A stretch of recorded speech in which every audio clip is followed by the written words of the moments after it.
What part of shall not be infringed do they not understand? The Second Amendment is clear. Shall not be infringed means shall not be infringed.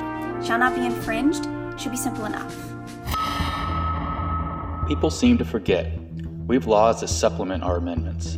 And if any of those laws, state or federal, violate any of these amendments, the court system addresses this. Here are just a few of the infringements the courts have approved when it comes to keeping and bearing arms. More thorough background checks and registering with the ATF instead of a dealer when you purchase a Title II weapon. Guns must be detectable by a metal detector.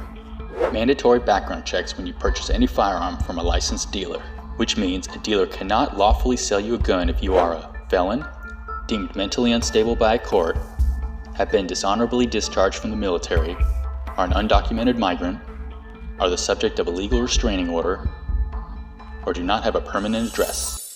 I'm going to quote Dr. Edwin Fielner, founder of the Heritage Foundation, for this next part.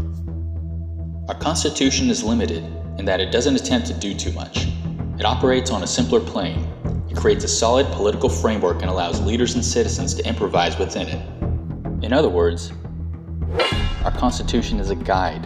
Our nation's gun laws are allowed to stretch beyond those 27 words.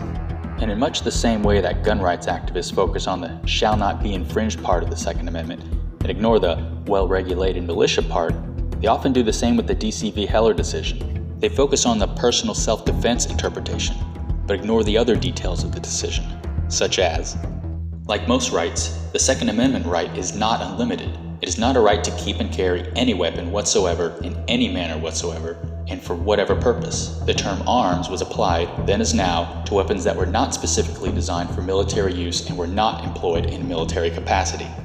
Need more context? Congress shall make no law abridging the freedom of speech. Yes, the First Amendment.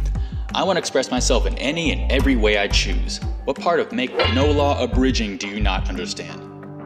Well, too bad for me, because the following types of expression are not protected: obscenity, fighting words, defamation, child pornography, perjury, blackmail, true threats, and solicitations to commit crimes.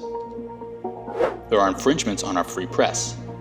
Journalists have no right of special access to places or information not shared by the public. I like going this way, better than waiting in line.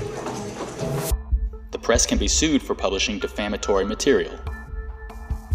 If a reporter's source violates a federal law in leaking the information to the press, the reporter can be subpoenaed and required to name names. However, if a source wants to remain anonymous, the press must honor this request.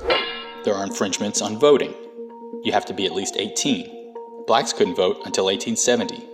Women couldn't vote until 1920. And Native Americans till 1924. And registration. Gun rights activists are dead set against government firearm registries, but with the exception of North Dakota, you have to register in order to vote. When a law prohibits you from keeping and bearing any and every type of arm, according to every Supreme Court decision to date, that is not an infringement.